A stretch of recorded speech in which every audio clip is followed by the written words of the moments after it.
Manuel Ocampo Ponce, y como siempre los saludo con mucho cariño desde esta bendita señal de María Visión Luz Católica. Un saludo muy afectuoso para nuestros amigos de Norte, Centro, Sudamérica, para nuestros amigos de Estados Unidos, los de España y de todas las partes del mundo a las que llega esta señal de María Visión. Estamos en su programa Concilios y el día de hoy vamos a iniciar con un documento nuevo. Es nada más y nada menos que la Constitución Pastoral sobre la Iglesia en el mundo actual, Gaudium et Spes. Vamos a ver su marco general, su contextualización, así que quédese con nosotros, bienvenidos, comenzamos.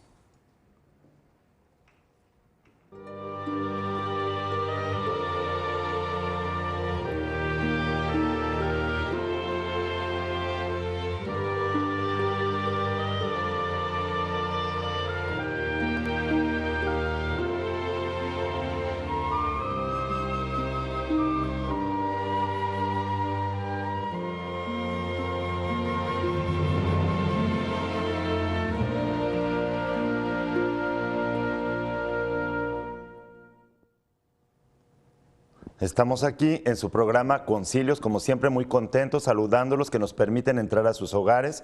El día de hoy tenemos muy buena señal de internet, así es que esperamos tener interactuar mucho con ustedes, mucha interacción a través de ya sea el Twitter, que es @filos 1403, @PHYLOS 1403, que aparece en la pantalla, o bien también pueden comunicarse con nosotros como siempre por el correo de concilios@mariavision.com. Esperamos tener, como les digo, mucha conversación, interactuar mucho con ustedes, porque hoy estamos iniciando con un nuevo documento de la Iglesia Católica y específicamente del Concilio Vaticano II, que es el concilio al que nos estamos refiriendo ahora durante estos programas, el Concilio Vaticano II, que cumple 50 años de haber sido. Fíjense, el Concilio Vaticano II, recordemos que se convocó en 1959 y terminó en el 1964.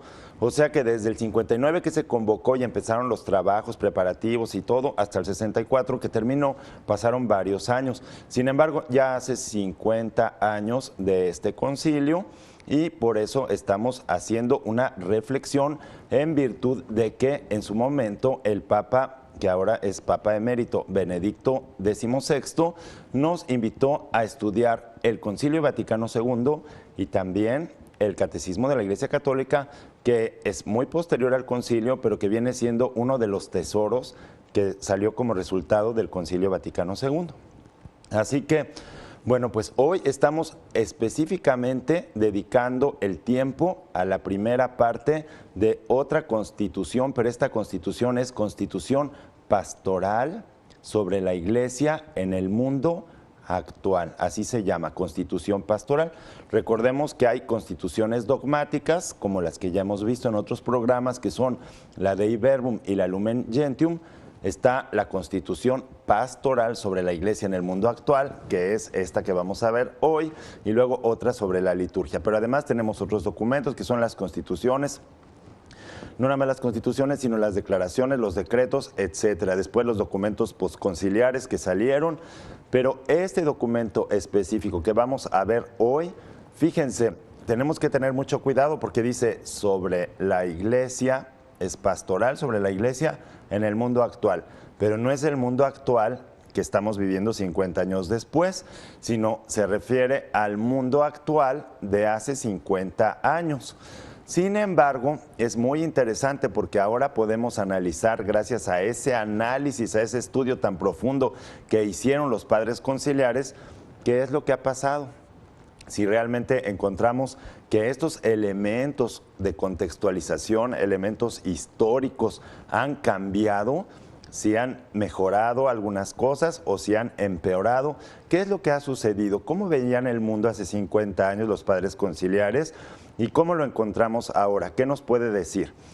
Esta constitución pastoral sobre la Iglesia en el mundo actual, Gaudium et Spes, que quiere decir gozo y esperanza, viene dividida en dos partes.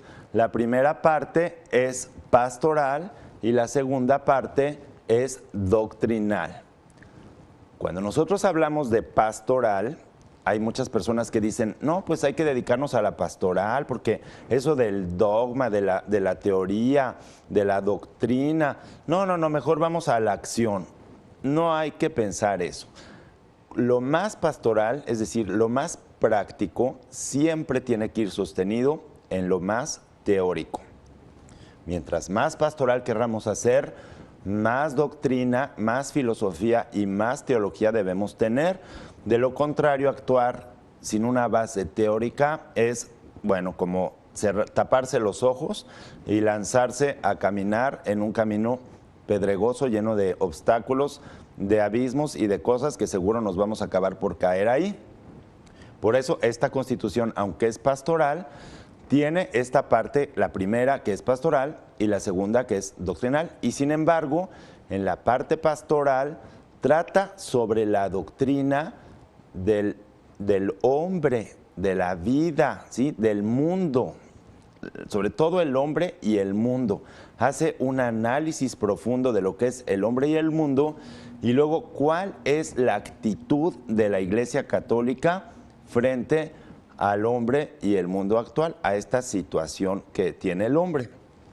Mientras que la segunda parte, que es pastoral, se refiere a la parte de la cuestión social y de la vida del hombre en sociedad y de la cuestión de la vida y de la sociedad.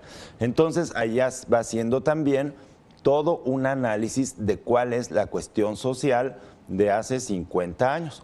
Por lo mismo, nosotros debemos tener muy en cuenta, y ahí viene una nota aclaratoria abajo en el documento, en donde dice que, bueno, que esta debe ser interpretada con los criterios teológicos de toda la vida, de la tradición católica, porque recordemos que el Concilio Vaticano II no es una ruptura con la tradición, sino es una continuidad con la tradición. Y tan es así que dice que los criterios que debemos utilizar son los criterios teológicos de la teología, ¿sí? de siempre. Pero hay unas cuestiones que van a ser perennes, es decir, cuestiones doctrinales que no van a variar en el tiempo que sea, y otras cuestiones son cambiantes, mudables, y entonces no es lo mismo leerlo justo en el 1964, 65, que salieron estos documentos, a leerlo en el 2013 o en el 2020 o en el 2050 o en el quién sabe cuántos años, en el año 3000 a lo mejor si sigue la humanidad, que quién sabe si lleguemos hasta allá o hasta dónde vayamos a llegar, pero habrá que interpretar porque los concilios, acuérdense, estamos estudiando los concilios desde el primer concilio de Jerusalén en el año 49, que fue pues hace 2000 años. Entonces no se extrañen de que a lo mejor el Concilio Vaticano II, pues después de 3000 años o más, se siga estudiando. Aunque pues no sabemos cuánto tiempo va a durar el mundo. Sin embargo, aquí entonces ya vemos que hay dos partes. Entonces tenemos la parte doctrinal y la parte pastoral. Primero viene la parte pastoral y después viene la doctrinal, aunque la pastoral trata sobre el hombre y el mundo y la doctrinal en la cuestión social, la cuestión de la sociedad. En este documento también, en su introducción, viene a quién va dirigido ese documento. Es muy importante lo que dice aquí, porque este documento, que es la Constitución Pastoral sobre la Iglesia en el mundo actual, Gaudium et Spes, es decir, gozo y esperanza, va dirigido no nada más a los bautizados, a los fieles católicos cristianos, no va dirigido a los que invocan el nombre de Cristo, sino que va dirigido nada más y nada menos que a toda la humanidad. Esto es muy importante porque se trata de un concilio ecuménico, es decir, de toda la Iglesia, y el documento va dirigido a todos, absolutamente a todos los hombres de todos los tiempos, pasados, presentes, futuros, y de toda la humanidad entera. ¿Y por qué va dirigido? Porque justo tiene verdades perennes, tanto válidas para los que se encuentran en el cielo, porque ya lograron alcanzar la gloria, como para los que se encuentran en el purgatorio, como para los que estamos aquí, que hemos sido bautizados y que estamos en la iglesia peregrinante, pero también para los que no han sido bautizados, para los que se encuentran pues en la ignorancia, que no han recibido el mensaje del Evangelio. Y entonces tiene una parte muy hermosa porque viene todo el análisis, el estudio de la situación en el mundo de 1900, de los años 60, del siglo pasado, siglo XX, pero viene también el mensaje cristiano, católico, que es lo que dice Cristo acerca del hombre, del mundo, de sus verdades perennes, de sus preguntas y sus inquietudes más íntimas. ¿Cuál es la actitud que tiene la iglesia sobre este hombre? Pero bueno, vamos a un corte y regresamos, así es que quédese con nosotros.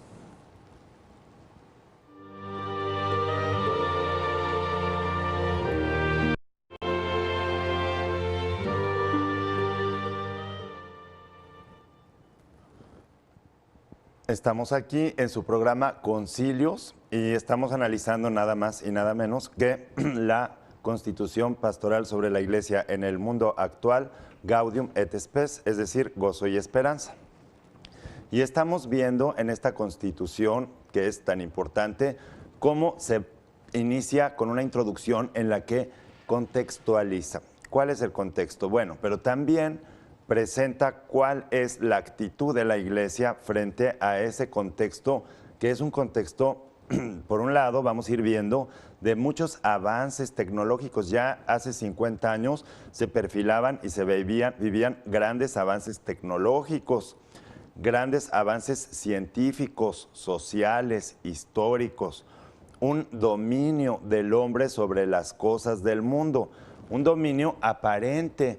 ¿Por qué? Porque va viendo la Iglesia en su estudio cómo, sí, es verdad que se van desarrollando mucho las ciencias y la tecnología, que se van controlando los procesos químicos, físicos, biológicos, y que con la técnica el hombre empieza a conquistar nuevos lugares, nuevas zonas, más, y bueno, que antes permanecían ocultas con los avances, por ejemplo, de la biología, pero también de la medicina con esto, pero a la vez también va viendo más avances en la cuestión social, en la cuestión histórica, como que el hombre va siendo más consciente de su libertad.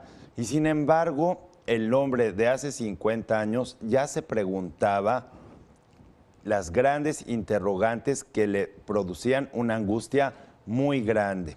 Por ejemplo, ¿hacia dónde iba o cuál era la situación de todo ese movimiento y evolución del mundo?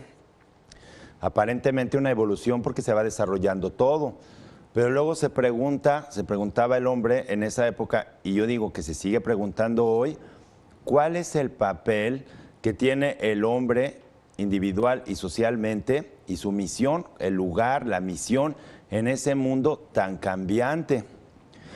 ¿Cuál es el sentido de todos sus afanes, de todas sus preocupaciones, de todo este intento por controlar pues todas las fuerzas de la naturaleza, por ponerlas a su servicio? ¿Cuál es el fin del mundo? ¿Cuál es el fin de las cosas y del hombre mismo? Como que, bueno, afanarse tanto y para que al final pues no se ha podido controlar aún 50 años después los problemas fundamentales, ¿sí? La enfermedad, la muerte, la depresión.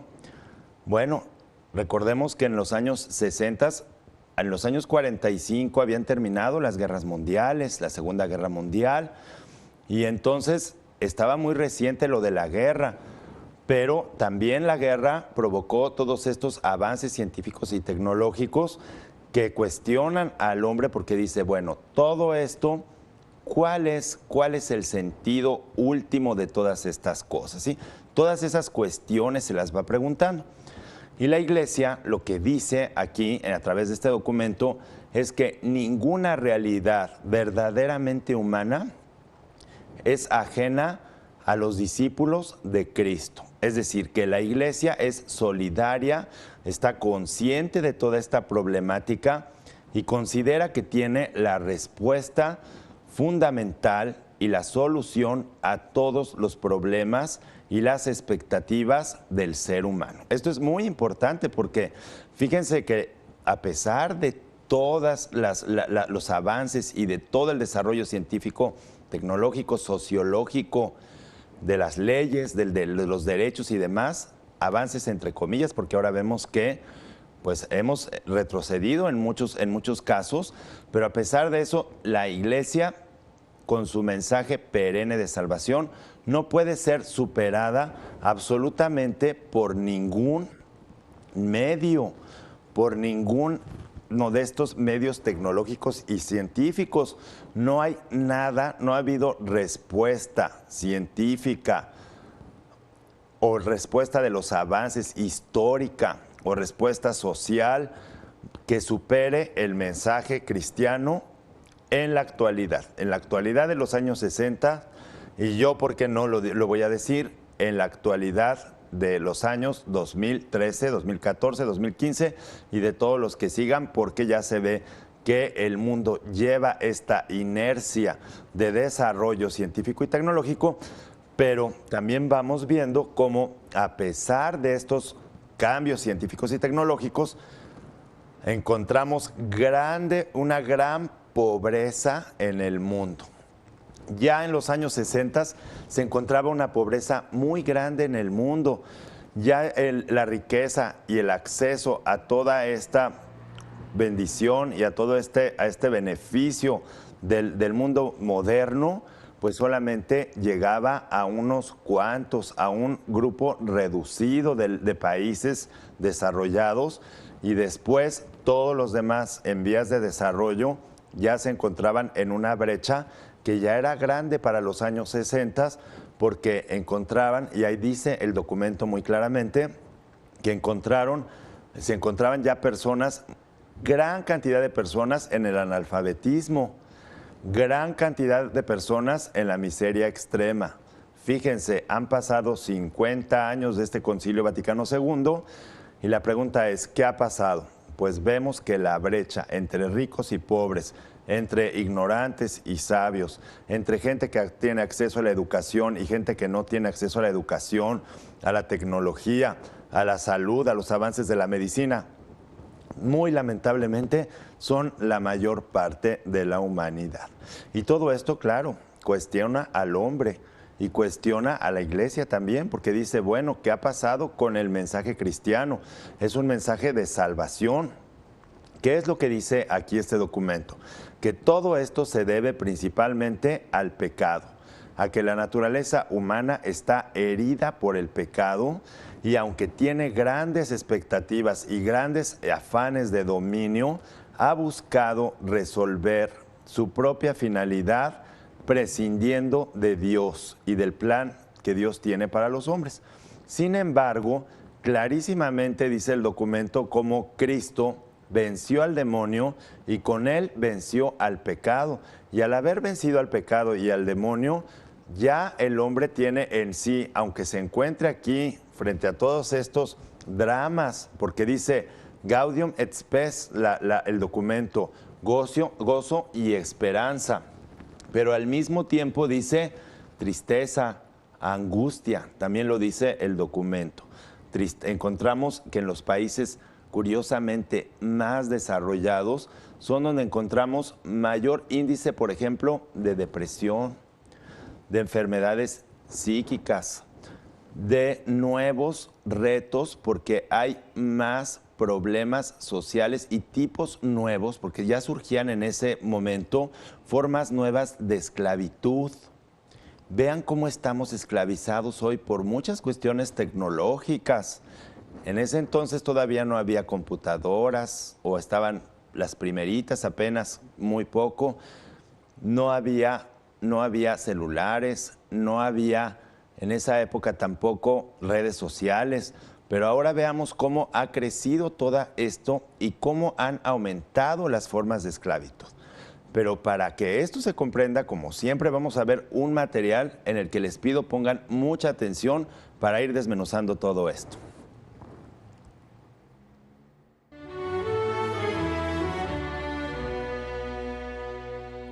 La Constitución Pastoral sobre la Iglesia en el mundo actual es uno de los documentos más importantes del Concilio Vaticano II. Consta de 2 partes con una unidad intrínseca.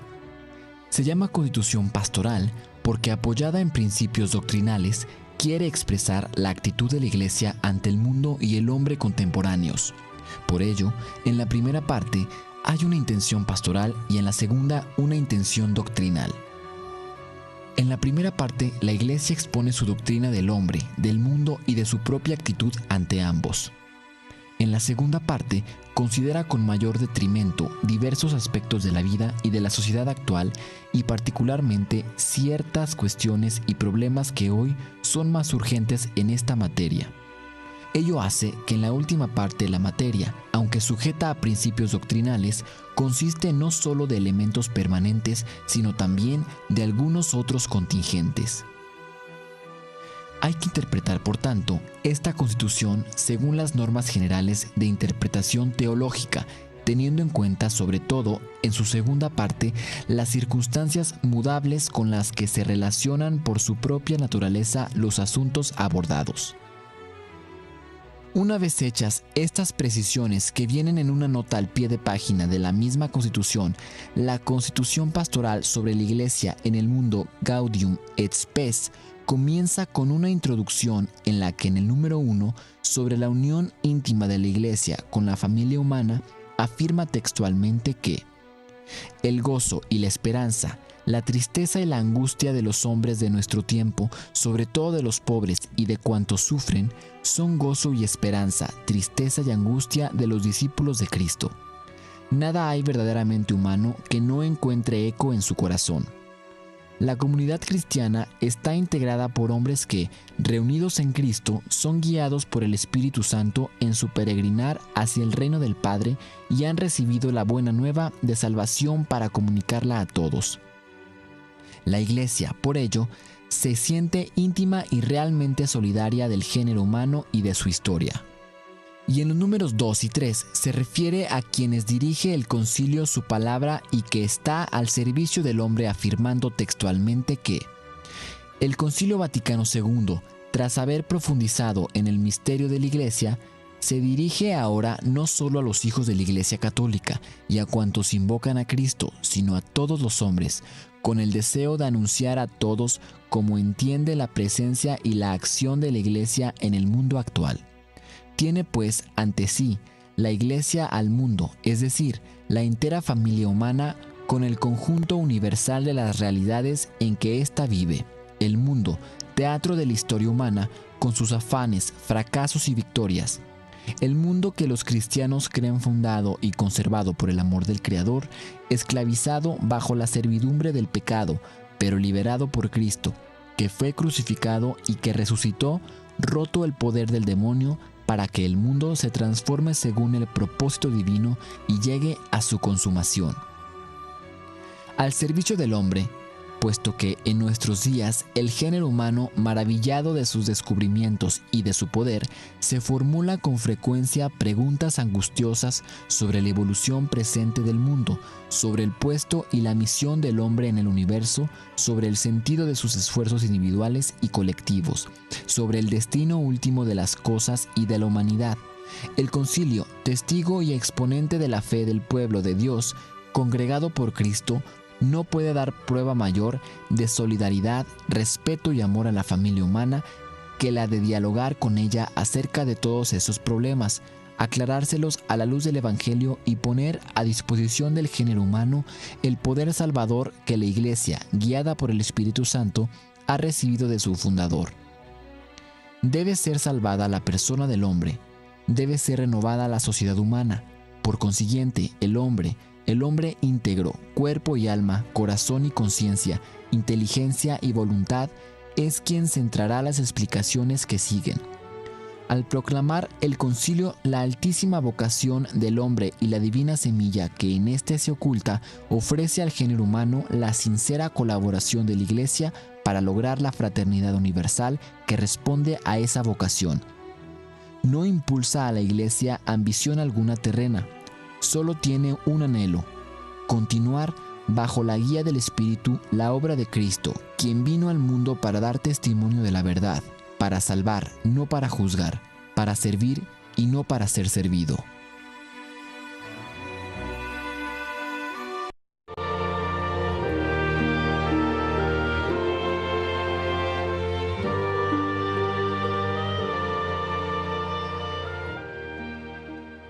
Pues ya vieron ustedes qué interesante este tema, este documento de la Iglesia Católica, pero sobre todo es un documento del Magisterio de la Iglesia Católica, no es cualquier documento, y es la Constitución Pastoral sobre la Iglesia en el mundo actual. Fíjense cómo dice que la Iglesia está presente en el mundo, o sea, el documento tiene como intención anunciar que la Iglesia está presente en el mundo y que la Iglesia está para salvar al hombre, no para juzgarlo. La Iglesia no tiene afanes terrenos, no está afanada en las cuestiones del mundo, ni tiene ambiciones aquí por lograr poderíos en las cuestiones materiales, aunque pudiera parecer así, y aunque algunos a lo mejor laicos, ministros, religiosos, religiosas, obispos, estén por el mismo pecado original, pues a lo mejor aficionados a las cosas del mundo, malamente, porque seguimos siendo pecadores, pero la Iglesia, por eso hay que entenderla en su sentido profundo, sobrenatural, teológico, la Iglesia como santa, como lo que es, porque tiene por cabeza a Cristo y por alma al Espíritu Santo. Esta Iglesia no tiene ningún afán de lograr poder, de lograr dinero, ni de ser un imperio, ni mucho menos. Lo que quiere es salvar, que el hombre se salve. No viene a juzgar tampoco, sino viene a salvar, a rescatar a los seres humanos. Pues todo esto tan hermoso viene en este documento, en donde se va presentando por un lado la cuestión, la contextualización, el drama que está viviendo el hombre en este mundo, porque ha habido un cambio muy radical. Ya en los años 60 se dio este cambio, esta ruptura radical entre lo que era una visión bastante estática del mundo a una visión dinámica en la que va cambiando y nos van ganando los cambios cada vez más acelerados al punto de que ya no vamos pudiendo nosotros asimilar psicológicamente, socialmente, todos estos cambios tan acelerados a los que nos va sometiendo la misma inercia del desarrollo técnico y científico. Pero bueno, esto lo vamos a seguir analizando en otro material que tenemos aquí, en el que pongan atención porque viene todavía mucho más cosas que tenemos que comentar.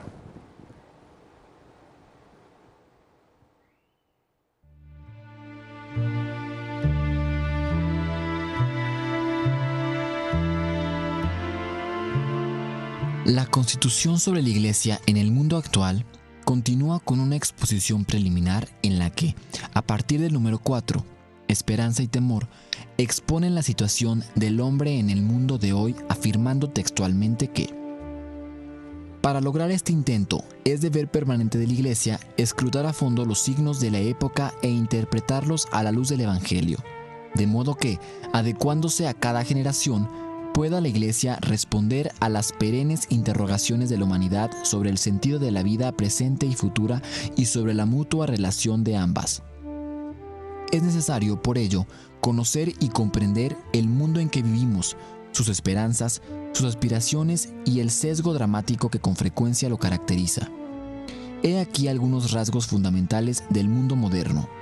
Hoy, el género humano vive un periodo nuevo de su historia, caracterizado por cambios profundos y acelerados que progresivamente se extienden al universo entero.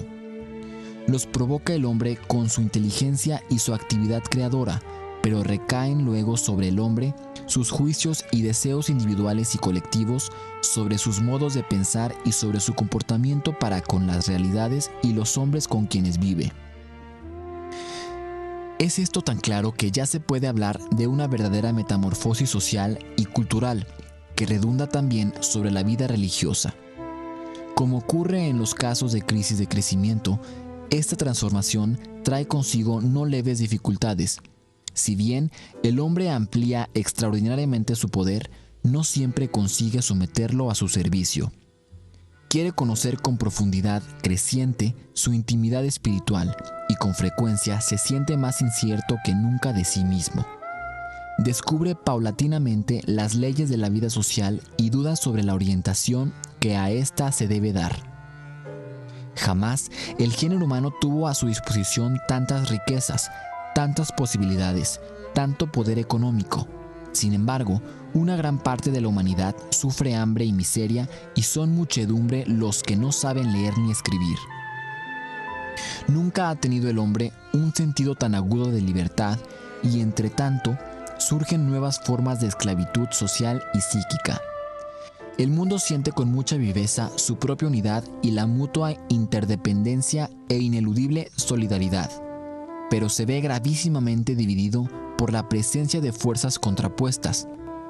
Persisten, en efecto, todavía agudas tensiones políticas, sociales, económicas, raciales e ideológicas. Por último, se busca con insistencia un orden temporal más perfecto sin que avance paralelamente el mejoramiento de los espíritus. Afectados por tan compleja situación, muchos de nuestros contemporáneos difícilmente llegan a conocer los valores permanentes y a compaginarlos con exactitud al mismo tiempo con los nuevos descubrimientos. La inquietud los atormenta y se preguntan entre angustias y esperanzas respecto de la actual evolución del mundo. El curso de la historia presente es un desafío al hombre que está obligado y urgido a responder. Y en el número 5 expresa las condiciones puramente cambiadas afirmando textualmente que la turbación actual de los espíritus y la transformación de las condiciones de vida están vinculadas a una revolución global más amplia, que da creciente importancia en la formación del pensamiento a las ciencias matemáticas, a las ciencias naturales y aún a las ciencias humanas, y en el orden práctico a la técnica y a las ciencias de ella derivadas. El espíritu científico modifica profundamente el ambiente cultural y las maneras de pensar. La técnica, con sus avances, está transformando la faz de la Tierra e intenta ya la conquista de los espacios interplanetarios. También sobre el tiempo aumenta su imperio la inteligencia humana, ya en cuanto al pasado por el conocimiento de la historia, ya en cuanto al futuro por la técnica prospectiva y la planificación. Los progresos de las ciencias biológicas, psicológicas y sociales permiten al hombre no solo conocerse mejor, sino aún influir directamente sobre la vida de las sociedades por medio de métodos técnicos. Al mismo tiempo, la humanidad presta cada vez mayor atención a la previsión y ordenación de la expansión demográfica.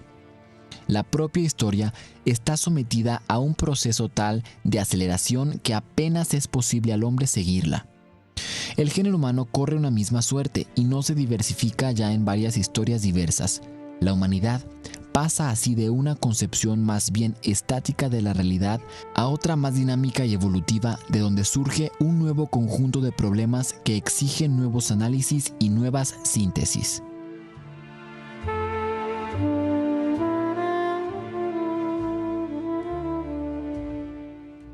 Pues ya lo ven ustedes, en aras de la libertad, aparentemente vivimos en un mundo de gran libertad, pero sin embargo surgen nuevas formas de esclavitud psíquica, de esclavitud social, de todo tipo de esclavitudes que tenemos los hombres. Y yo diría que estos daños que se han visto en esta época se han exacerbado, es decir, han aumentado. En 50 años encontramos más dramático todavía este contexto. Fíjense, en aras de la libertad, más esclavitud y nuevas formas de esclavitud, a cosas que nos esclavizan, ¿sí? Al mismo trabajo, a la vida tecnificada, a todo esto. Luego, en aras de una solidaridad, el hombre se ha dado cuenta que requiere la solidaridad y sin embargo se encuentra como nunca dividido, cada vez más dividido. Hay más divisiones raciales, sociales, culturales, divisiones de estratos, digamos, económicos, políticos, religiosos, de todo tipo de divisiones. El hombre ha aumentado su poder sobre el mundo, pero no siempre lo ha logrado, y yo digo que ahora estamos peor, poner todo esto realmente a su servicio, puesto que vemos que la mayoría de la humanidad no tiene acceso a estos beneficios y a estos adelantos. El hombre, aparentemente con las ciencias históricas, con la psicología, ha logrado conocerse más a sí mismo, pero al final nos damos cuenta de que nunca había tenido tanta incertidumbre sobre sí mismo el género humano, ¿sí? Encontramos que gravemente ha afectado a la vida religiosa. Ya se veía una caída muy grande en esta época de lo que es la vida religiosa, no los religiosos, sino la religiosidad, es decir, disminución dramática en el número de católicos, de practicantes, un ateísmo práctico generalizado, que la gente bautizada, pero de formación nada, de realmente llevar una vida católica como un católico practicante, cada vez menos. Y entonces, claro, aparentemente puso su confianza el hombre en su poder, en sus adelantos, pero esto no logró satisfacer sus necesidades, y entonces la iglesia se va dando cuenta de esto y va por lo mismo proponiendo nuevamente su mensaje de salvación, de esperanza. El hombre no puede encontrar otro camino realmente de realización que Cristo, ¿sí? Cristo, que es el único que ha podido vencer al pecado y a la muerte, y por lo tanto al demonio, y así es el único que nos puede ofrecer palabras de vida, como ya lo decían los mismos apóstoles: Señor, ¿a quién iremos? Solo tú tienes palabras de vida eterna. Todo lo demás, por mucho poderío, por mucha tecnología, todo se desvanece ante el hombre, que está lleno de expectativas, de deseos, de anhelos. ¿Pero de anhelos de qué? De anhelos de perfección, de anhelos de eternidad.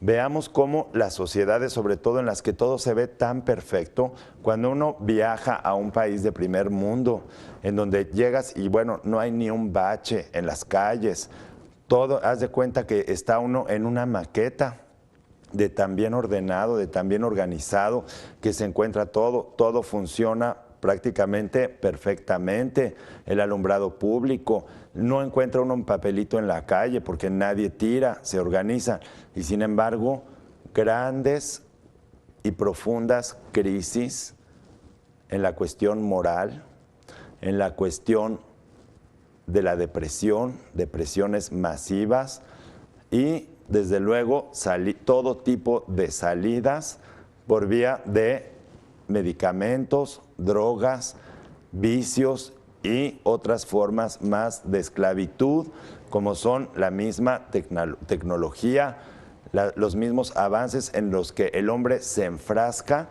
creyendo que ahí va a encontrar la solución a todas sus inquietudes, y finalmente queda frustrado por todo esto. No porque la tecnología sea mala, porque todos estos adelantos de la ciencia y la tecnología las ve muy bien la iglesia. La iglesia ve clarísimo que eso es producto de la creatividad, del ingenio humano, de lo que el mismo Dios le dio para poder dominar el mundo. Pero al excluir a Dios de este proceso, el hombre no encuentra realmente darle el verdadero sentido y la verdadera utilidad a todos estos avances científicos técnicos. Entonces, vean ustedes qué importante y qué actual este documento, aun cuando ya han pasado 50 añitos, que en la historia de la Iglesia pues realmente no es nada, ¿verdad? De 2000 años, y si contamos desde el Antiguo Testamento, pues mucho más, porque desde ahí ya perfilaba. Pero bueno, vamos a un corte y regresamos con más sobre este tema.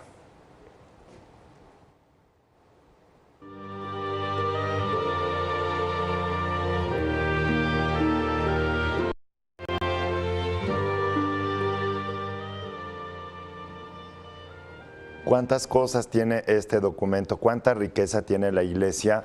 ¿Y qué análisis tan profundo ha hecho la Iglesia de esta realidad?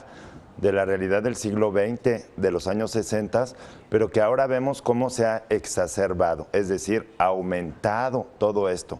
Pensemos simplemente cómo tanto dominio, tanta especialización y qué pocas personas alcanzan realmente un conocimiento de los valores perennes, de los verdaderos valores humanos, de los verdaderos valores religiosos. Ya no se diga la devastación ambiental que amenaza ya con la vida del mismo hombre y del medio ambiente. Hemos ido rapidísimo en estos 50 años al margen completamente de esta propuesta que nos ha traído Cristo, y eso es lo que nos ha llevado como género humano, como familia humana, pues a la desolación, a la tristeza, a la desesperación. Es un hecho, no es porque sea un documento pesimista, es un documento realista que está analizando y viendo exactamente cuál es la realidad del hombre en ese mundo actual de aquella época, pero que vemos que no solo es la misma, sino que ahora está un poco peor o bastante peor, ¿sí? Cada vez la gente más alejada de la religión. Pensemos en continentes como Europa, donde el número de católicos ha disminuido drásticamente, y si algunos son bautizados, las iglesias, muchas de las iglesias se han convertido ahora ya en museos, porque no hay el número. Es verdad que también hay que decir, para leerlo también en el contexto actual, que los pocos católicos que quedan, por ejemplo en países como Alemania, como Holanda o otros países, son muy buenos católicos. O sea, hay gente muy buena católica, porque el mensaje de Cristo es que la iglesia va a permanecer hasta el final de los tiempos. Pero lamentablemente la gran mayoría no ha podido recibir el mensaje cristiano al día de hoy. La gran mayoría del mundo no ha podido recibirlo. Y esto no es debido a una falla en la cuestión divina, sino en una falla de nosotros, principalmente de los cristianos, de los católicos, que nos tenemos que comprometer, que dar testimonio y que transformar, porque Cristo se vale de nosotros. Nosotros somos el pueblo de Dios, somos el cuerpo místico de Jesucristo, y somos nosotros los que tenemos que lograr que este mensaje de salvación y este plan de salvación, desde luego en el que actúa el Espíritu Santo directamente y Cristo como cabeza, pero que se lleve a cabo. Nosotros con nuestra libertad debemos apoyar este plan de salvación. Entonces, vean, este documento es un documento extenso, es un documento en donde va a ir analizando distintas realidades, algunas de la cuestión tecnológica, de la cuestión social, de la cuestión política, de todas las cuestiones va a ir analizando y va a ir viendo cuál es la visión cristiana, cuál es la propuesta, cómo se ve esto a la luz del Evangelio. Yo creo que todos nuestros amigos ustedes que están en sus casas, y que todos los que somos católicos, pues debemos comprometernos y reflexionar y ir saboreando, hacerle caso al Papa Benedicto XVI, de que profundicemos, reflexionemos en esta riqueza. Estamos yendo directamente a los textos del Concilio Vaticano II. Entonces, pero estos tienen que dar fruto, que hacerse vida, que realmente nosotros lo debemos vivir. Hay que entusiasmarnos con esto, por eso se llama Gaudium et Spes, fíjense, gozo y esperanza, porque a pesar de toda esta realidad dramática, permanece y prevalece el mensaje de salvación de nuestro Señor Jesucristo, porque el hombre tiene una vocación muy alta, una dignidad muy grande. No podemos entender la dignidad del hombre si no lo vemos como criatura. Fíjense que me han pedido en la Secretaría de Salud una conferencia sobre la dignidad de la persona y luego la importancia de esta dignidad para los dilemas éticos que se presentan en el sector público, en el sector salud. Y yo he pensado que por más que le demos vueltas a las cosas, si no se entiende el carácter creatural del hombre, es decir, que el hombre es criatura, no se puede entender ni fundamentar la dignidad humana. Y esto es algo que ya este documento lo veía. Pero miren, como siempre, el tiempo se nos va muy rápido, pero ha sido un gusto compartir con ustedes estas ideas y este mensaje de estos padres conciliares y de este Concilio Ecuménico Vaticano II. Y bueno, pues les pido que nos acompañen, que nos sigan acompañando aquí en la programación de María Visión, que siempre tiene cosas muy valiosas para todos ustedes. Muchas gracias por su atención y hasta la próxima.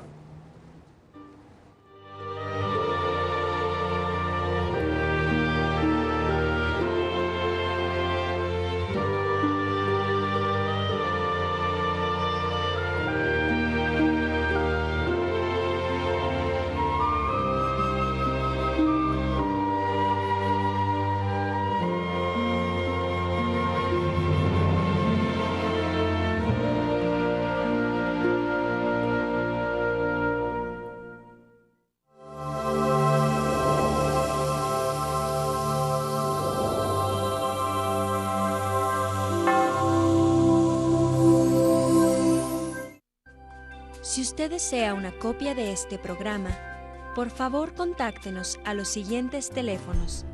Desde el extranjero, marque 0052 33 3770 1814 y del interior de la República Mexicana al 01900 849 3507 o escríbenos a nuestro correo electrónico tiendavirtual@mariavision.com y visita nuestra página web www.mariavision.com.